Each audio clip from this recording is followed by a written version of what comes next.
Magister? Paul Bäumer? Ich möchte noch nicht loslegen.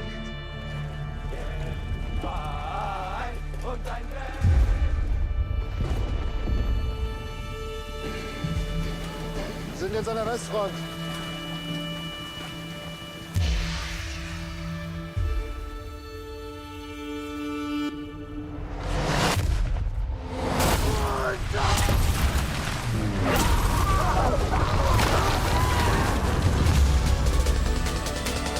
Garbage in, garbage out.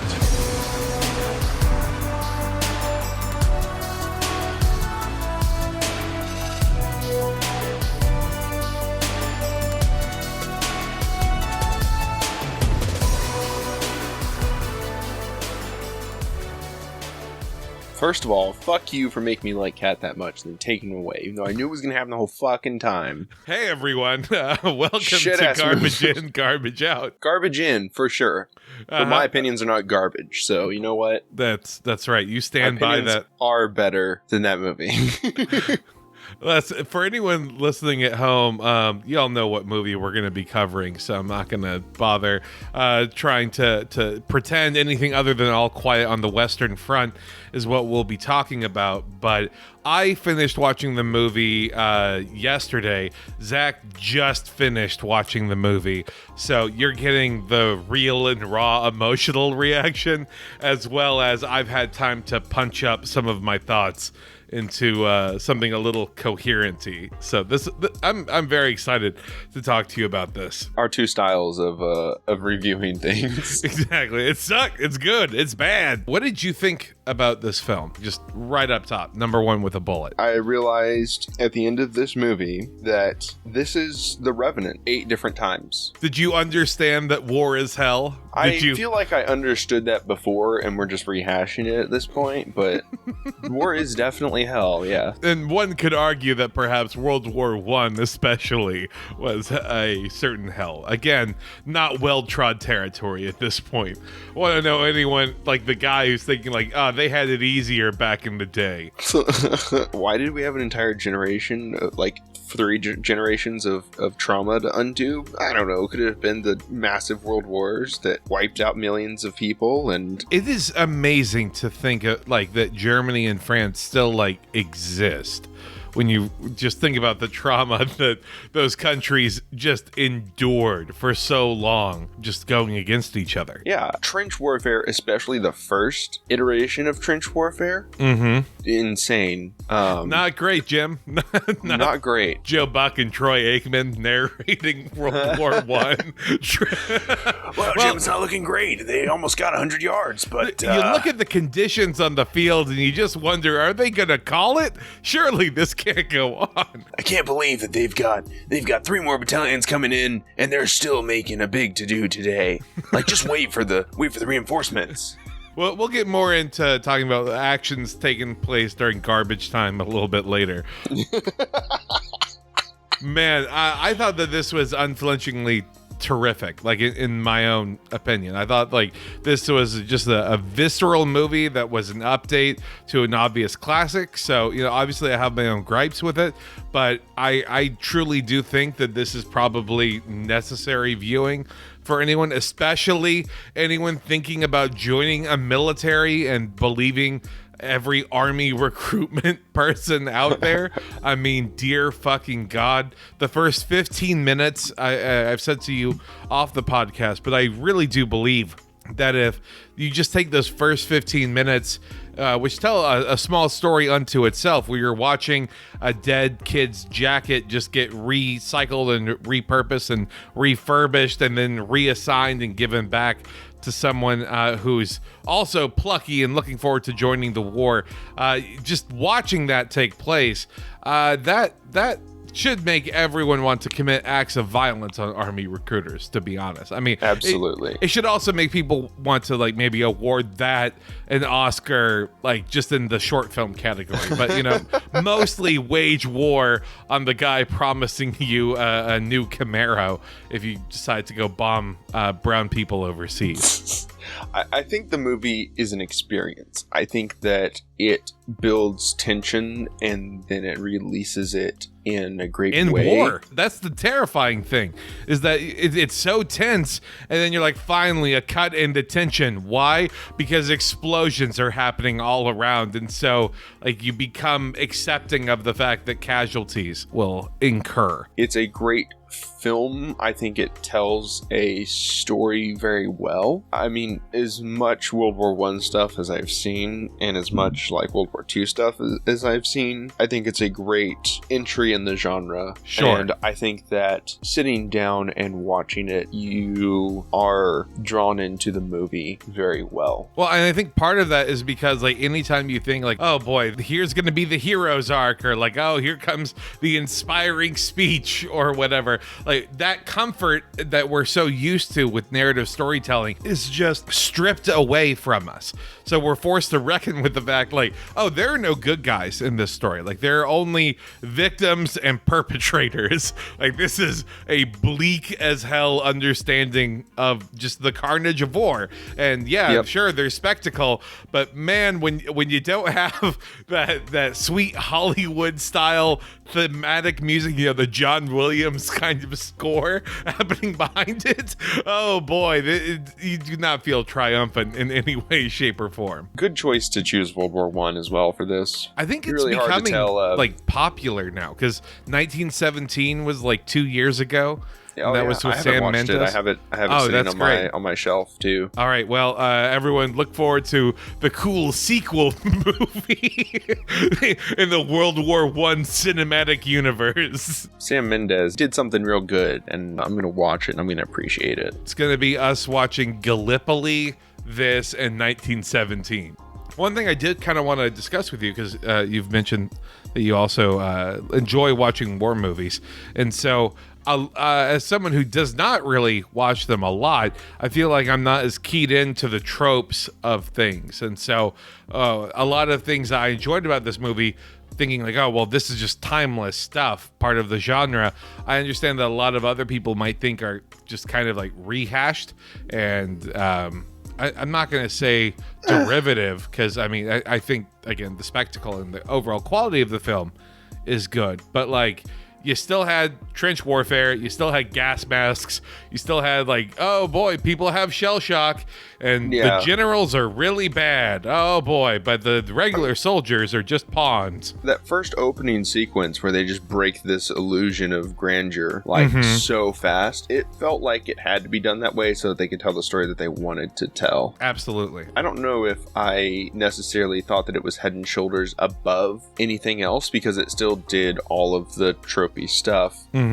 And their big effect wasn't like showing people choking on gas and dying. Their big effect was mud and wetness and the aftermath the of grossness of being in a trench. God, the sequence of where they're sent out to go find 60 soldiers who've just kind of gone AWOL, and they find them in like it's not a farmhouse, it's just like a industrial building, but they find 60 bodies and they're all dead. It's because they decided to take off their gas masks too early. So again, just lack of training and different things that took place. But like, that's a casualty of 60 people in such a pointless matter. But that's kind of a theme that gets drawn across, is the pointlessness both of war and of the violence of it all.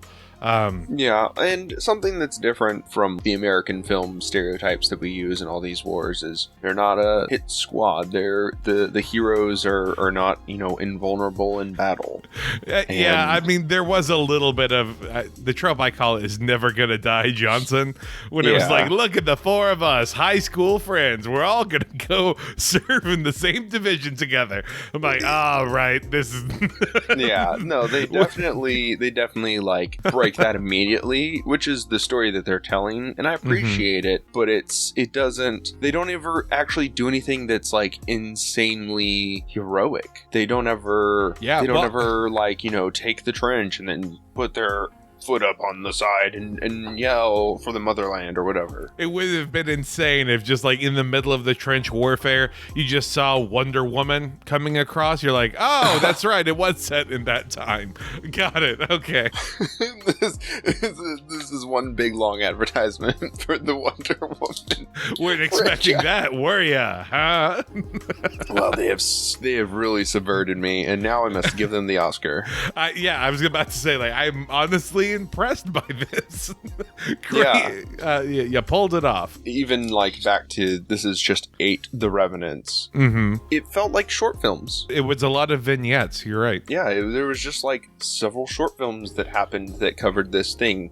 It could have even been any number of individuals. They could have just like cut and shown like these things being passed the way that they did it at the front. Honestly, Zach, and that was something I wanted to mention a little bit later, but yeah, let's go ahead and dive into it now. This adaptation is obviously coming from the book, All Quiet on the Western Front, and a lot of discussion was made about the changes from the book to this movie, because obviously in the book, your main character survives and is then kind of left with the shell shock and the PTSD and the whole, I'm a military vet and I just can't go back to civilian life. I'm forever changed by war. It's very serious and it's impactful, but it's a trope unto itself. And so this movie electing to go the alternate route of you watch Paul, I guess spoilers for this movie, although I don't know why you would be watching this, or listening to this episode this late in the game and then care about spoilers regardless. When Paul dies though, that was like, whoa, okay, that is very different, because I thought that we were about to experience him survive and then have like a montage of getting carted back into the village and then having to live with it or whatever. Very similar to the book. But no, Paul ends up dying. And at that point, with all of the vignettes, I kind of would have liked to have had there be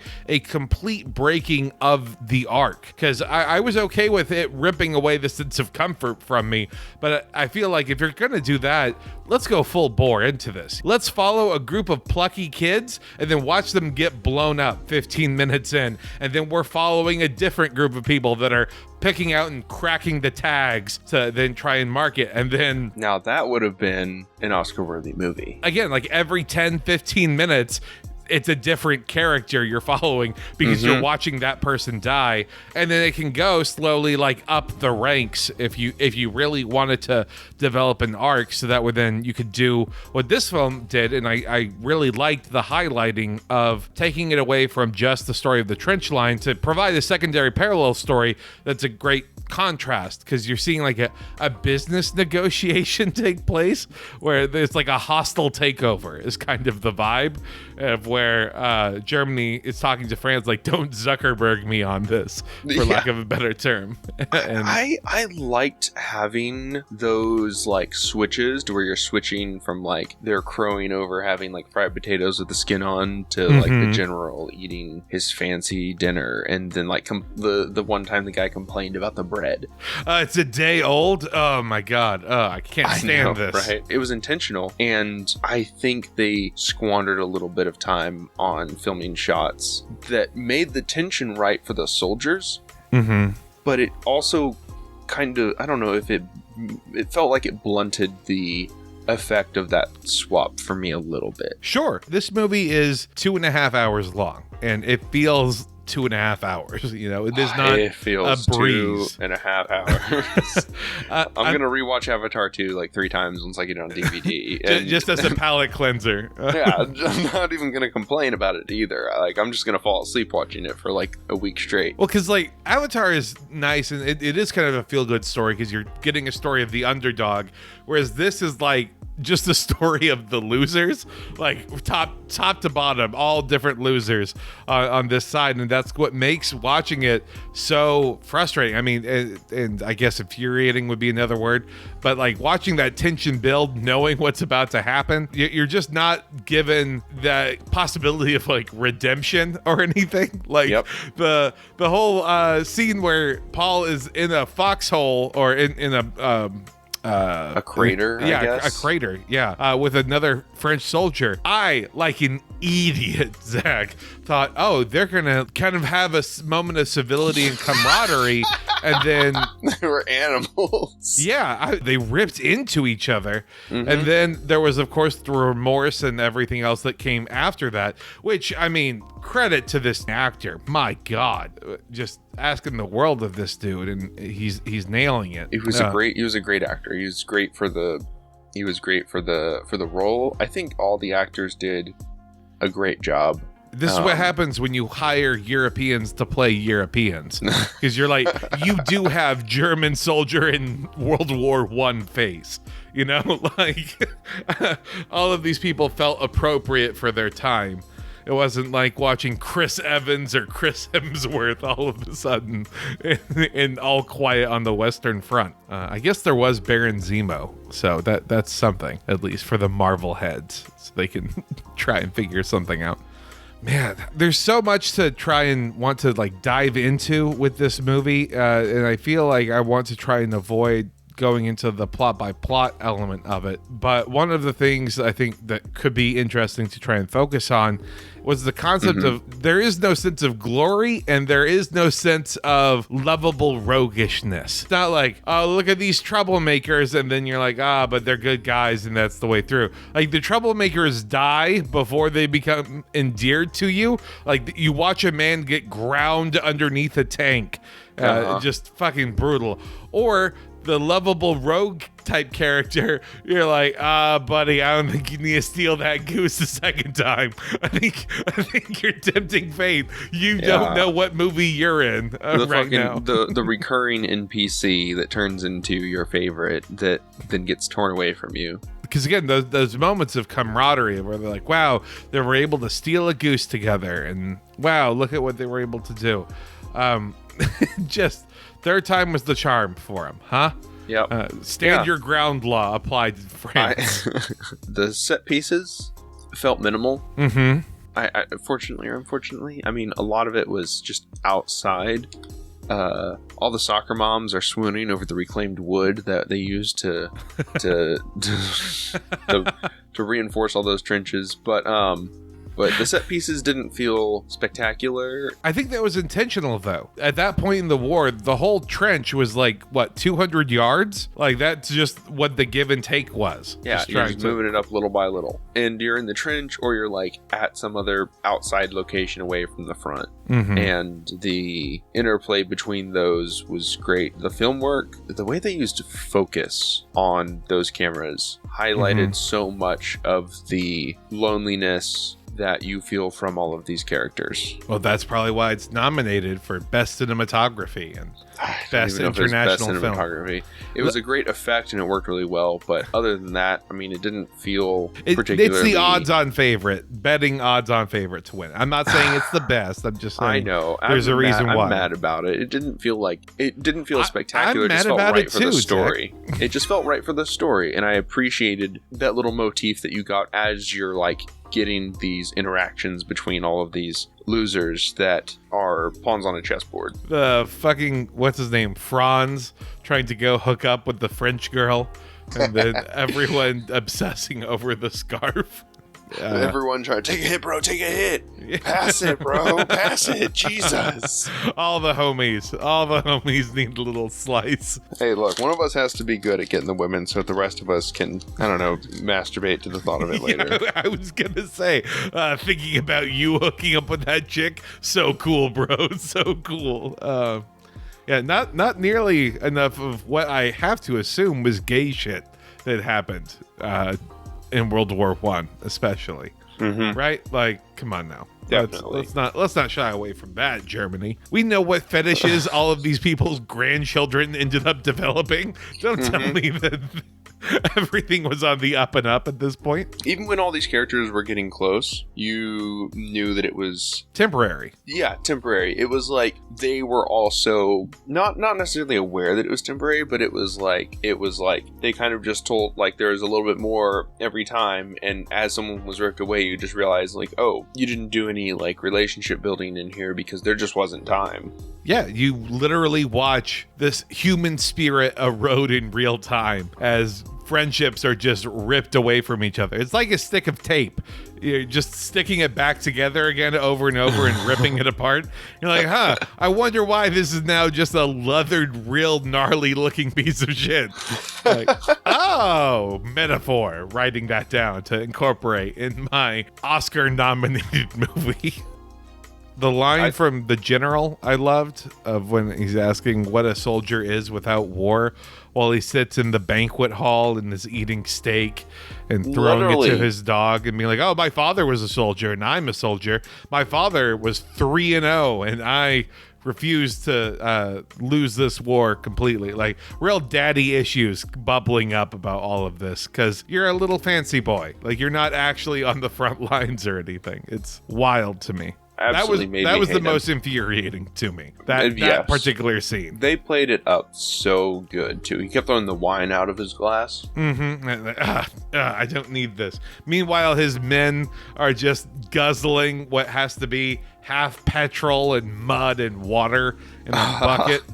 That bucket was so bad. I needed to know what they used to make that. Because that was sickly. And I was like, well, I mean, but they're having to actually drink it for, oh no, what was in that? Please. Chocolate protein powder, just really watered down. I hope.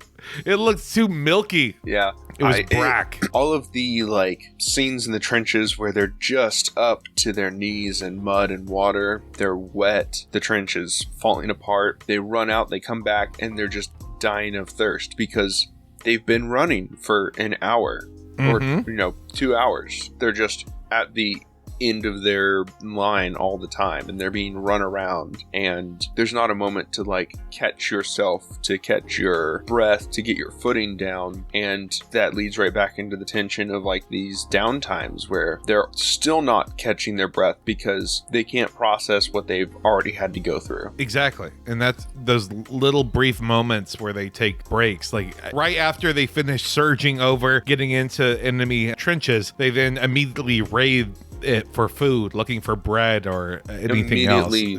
Again, it's animalistic it looks see. So good too, the way they're eating that shit, just dipping bread into jam and honey, and they were starving to absolute death. It really made it seem like the French were fucking with them the entire time. This was French propaganda, the movie. Okay, yeah, it really was. First of all, they didn't surrender at the first hint of war. Well, I mean, to be fair to the French, they had 2 generations of men who didn't surrender die off in subsequent lines. So, and they also that's their home territory. They don't have to move food as far, supply trains and all that stuff. But the counterattack of it going from bayonets and fucking bolt action rifles to there being tanks. Watching that scene, it was amazing because I was awestruck by it, but not in a wow, this is so cool. I was awestruck in the oh shit, this is what death looks like. And then what happened? Well, the typical French cleanup crew of the flamethrower is happening immediately thereafter. I was like, oh, okay, we're a little. I'm sure this happened in the war, so I'm not going to say it's over the top, but I was like, I don't know if I needed to see this. It really kind of feels like you could take prisoners at that point. Maybe, slightly. They didn't take prisoners when they were charging the trench. Of course not. No. They're not going to take prisoners when they're taking the trenches back. Neither side was. I mean, it showed how there were no heroes. There's not a good side or a bad side. It's just when one side has the upper hand, they become the ones who perpetrate a war crime. And then when the other side has the upper hand, they give it right back. Very interesting that we didn't get into the nighttime bombings and the gassing, because that would be the stereotype.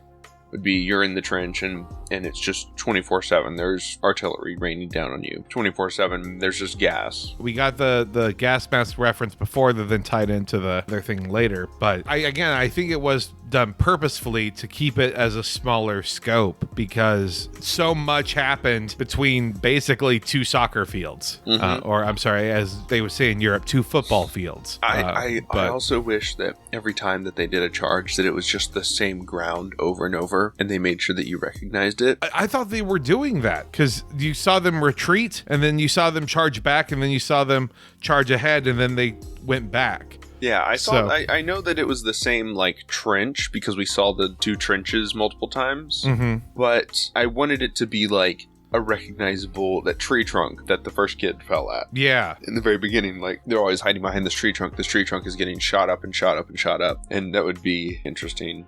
And after like the middle of Act 2 is when we start to see like the leadership starting to negotiate, right? Yeah, that was a real mind fuck to be like, this guy is trying to negotiate a peaceable peace, and you're like kind of supposed to agree with him, or I think we're supposed to, as an audience, relate the most to this guy who's just trying to do damage control. But I have a feeling that pretty much in any other situation, that guy's a villain in the books of history. The German books of history, at least. You don't get that high up as a member of the Central Powers without being bad. Yeah, because we meet him early, and he's like, wow, this is really bad. And we're like, you have to gather numbers? You have to show data to show how bad it is? Like, this is giving me, like, my job vibes. Where it's like, well, this is bad. Well, do you have data to prove that? What do you mean, do I have data to prove that? I have 2 eyeballs and 2 thumbs. I lost my son to the IT department, sir. Don't talk to me about how bad the IT department is. What did you think about, at the end, I said the Starship Troopers moment? Did you know what I was talking about with that?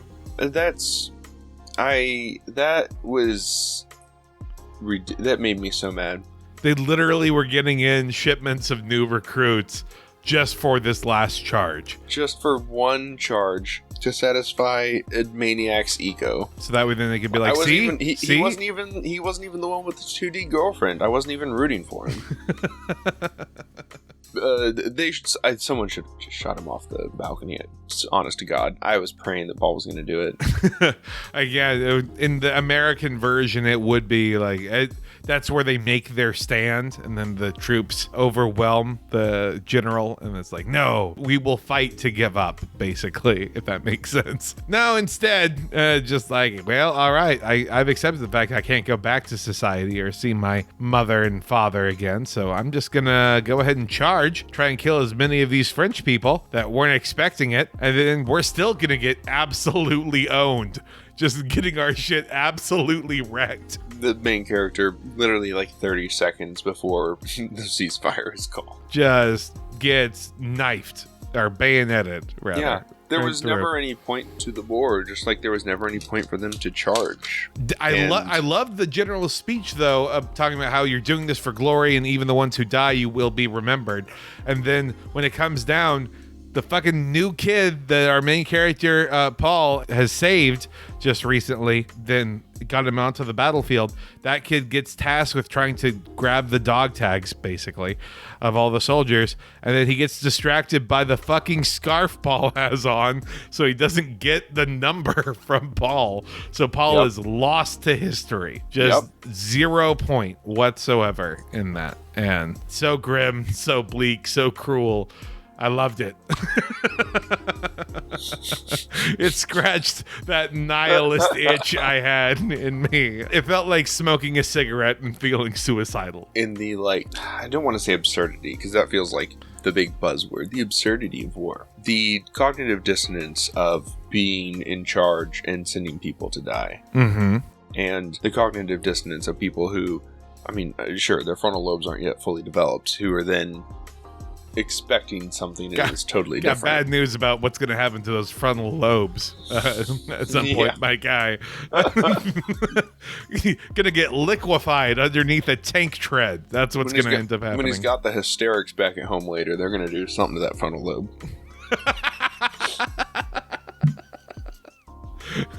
Oh, Paul, what are you, a mouthy housewife? Come on now.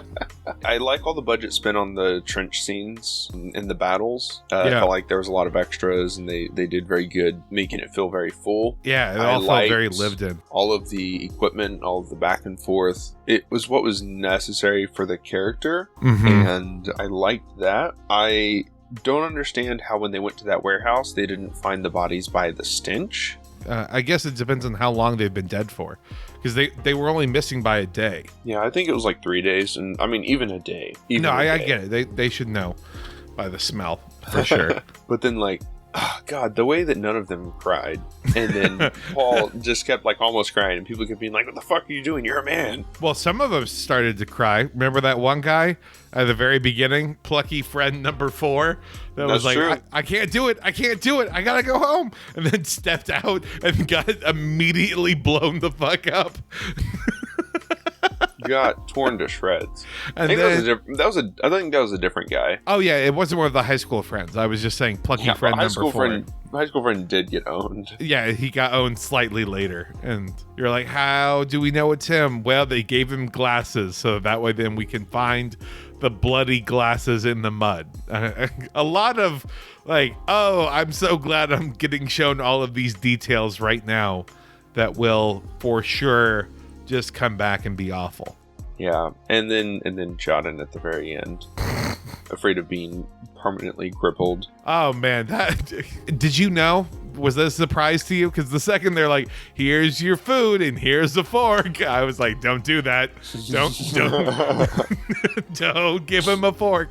You gotta hide all the sharp objects." I didn't know what he was gonna do, but he looked bad, and it was like shocking, but not surprising. I thought he was gonna like go for a gun or something. I just thought, oh well, that leg is fucked. He's not gonna be able to move, and the movie has been so bleak and brutal. At a certain point, the switch in my brain went from what do I want to see versus what is the bleakest thing I can see.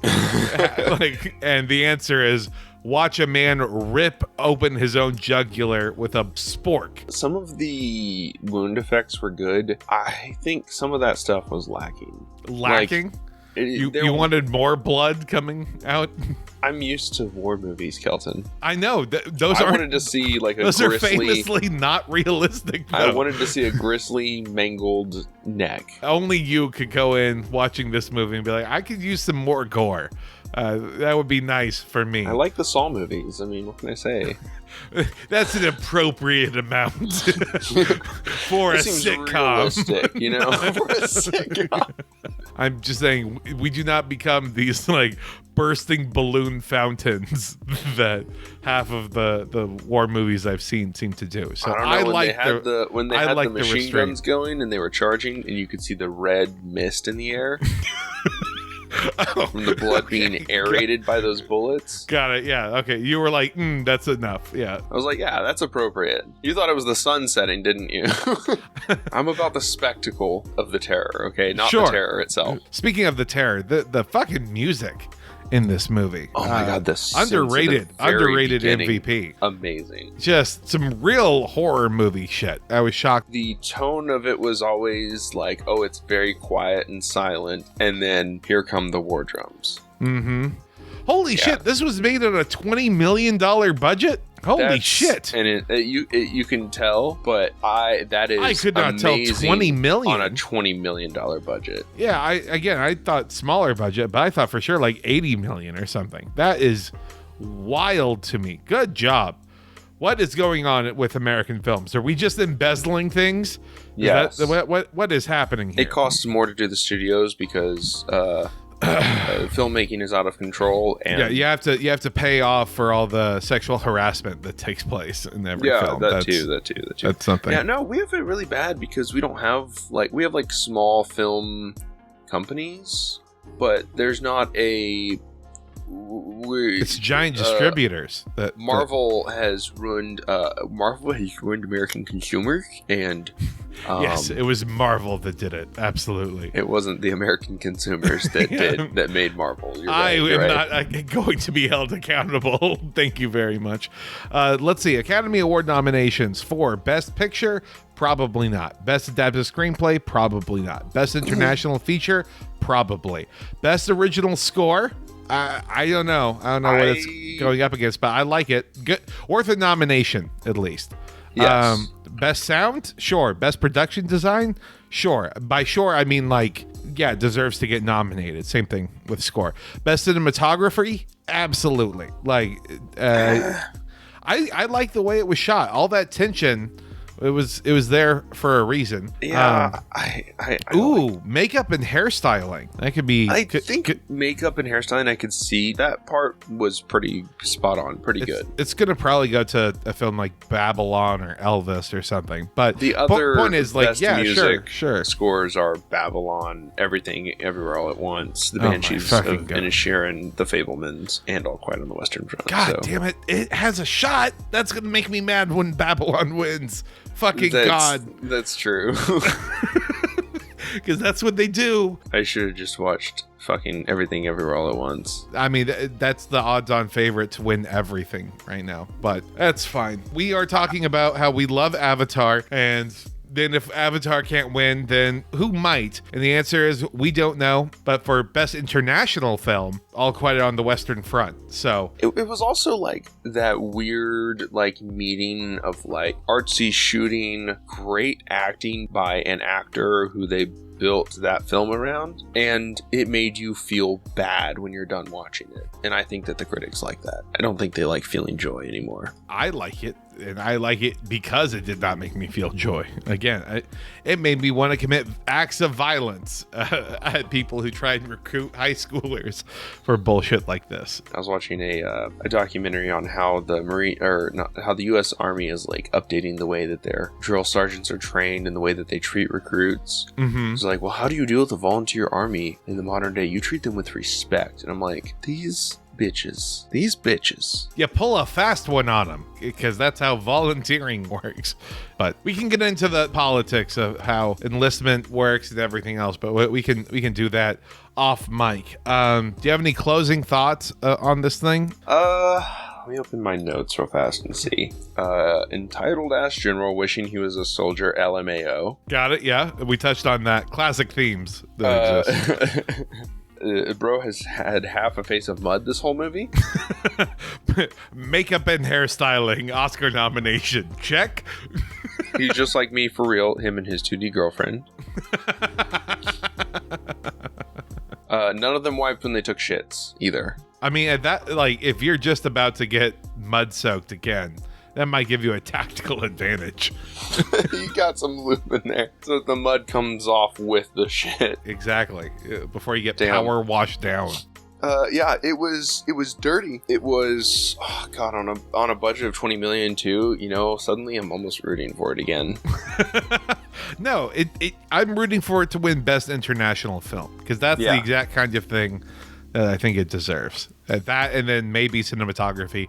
I have expressed to you off mic why I think Avatar actually qualifies more, but that's a discussion for a later point in time. Once Avatar wins, anyways. Fingers crossed for that, but it won't. Avatar will just have to settle for being like top 5 all time at the box office. Oh, well. It was an experience, and I think it was a worth it experience, but you have to like get a good night's rest before you watch this movie. Absolutely. This is not like a feel-good curl-up on the date night. Like, come on, babe, let's watch it All Quiet on the Western Front. This is a movie for you to probably watch by yourself when you have, I don't know, like nothing going on for the next 4 hours, because 2.5 hours will be the movie, and then the next hour will be reflecting. I can't wait to go talk to my weirdo movie critic friend who hates fun films and loves bad films to see what their impression of this shit was.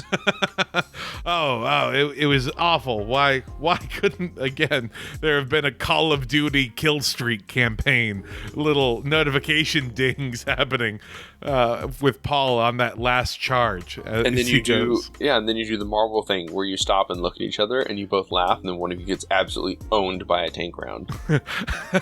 The general says, "So that happened," and then just moves on. Sickening. It's bad. It's brutal. I liked this movie a lot. I thought, again, the juxtaposition between the pointlessness of war and how it ruins the naivete and innocence of youth, and then the other scene showing the vanity of cowardly old men. It really made me just hate things a lot, and I think that was the point of it. So I think the movie was a pretty rousing success in its own right. It made me feel gut-wrenching for, I guess, the lack of blood that it had there, but still equally tragic. So I look forward to seeing what everyone's going to do. I can't wait to see this lead actor become a villain in a Marvel show, because I have a feeling that's going to be what happens, right? Like these people are all going to get poached into doing other big name Hollywood stuff. Hell yeah, good. They all deserve it. Yeah, they do deserve it. It doesn't make me feel happy knowing that this is the machine. You know, it's like like this feels like a piece of art versus content, and so like I can't wait for them to cash out and make a lot of content. Yay. Good for them and not good for us. Maybe good for us. If we get to see Paul winning this time. Cat makes it out. God damn it. Cat is a foot to the left and it's fine. Cat, for a second, I thought that Cat had gotten the little kid and he just murdered a little boy in the woods. And I was like, oh, fuck. That was dark. Oh, God. And then it was like, oh, I got shot. I'm like, oh, motherfuck. Oh, thank God. Maybe he still did kill the kid in the woods now that I'm reflecting on it, actually. I don't think he did, but I mean, don't think he possibly. Did. Possibly. There's no way to tell that ambiguous style idea is Rorschach's dead kid. You watch the film and tell us if you think he killed the kid. Leave a like in the comments if you think the kid is dead. Subscribe if you think he's still alive. Huh? Just know that kid probably grew up to become a Nazi sympathizer of some kind. So, woo, 10 years later, baby. Yeah, no good. The cycle continues. Actually, that kid probably became like a member of the French Resistance just because he remembers how those those German assholes kept stealing geese from his dad all the time. It was just eggs the second time. They didn't have to overreact. It doesn't matter. It doesn't matter. You know. True. Well, yeah, that's going to do it for an episode. So, Zach, what is going on in your world? What have you got to plug? Hey, listen to the D&D campaigns that are coming out from Psychic Dolphin Garage. Yes. I have lots of other personal D&D stuff going on. Nothing interesting that I'm doing online. Honestly, I'm rolling in the grass. The grass in my backyard. The VTT grass. Not real grass, but grass like that is like in a small tub next to me, so that I can put my feet in it and go, and then sit back down in my gamer chair. Connecting with the earth. Breathe in, breathe out, and back. Okay. Yes, exactly. I'm super excited for our next campaign. This is, it's a very weird one, because obviously our next campaign is going to be covering us being a crack squad of individuals going and attempting a coup on Easter Island. So, a squad on crack, yes. Don't think that this podcast is too anti-war, because we will definitely lampoon it in a variety of ways starting next week, and that'll kick off probably for about 4 episodes. So looking forward to doing that. Follow the podcast at Dolphin Garage pretty much everywhere. Subscribe to us on YouTube, on iTunes, Spotify. Rate us 5 stars. Follow us on Twitter. Give us a DM. Let us know if 1917 is a movie we should cover to really help figure things out. I'm gonna get out of here. Me too. Love y'all. Bye.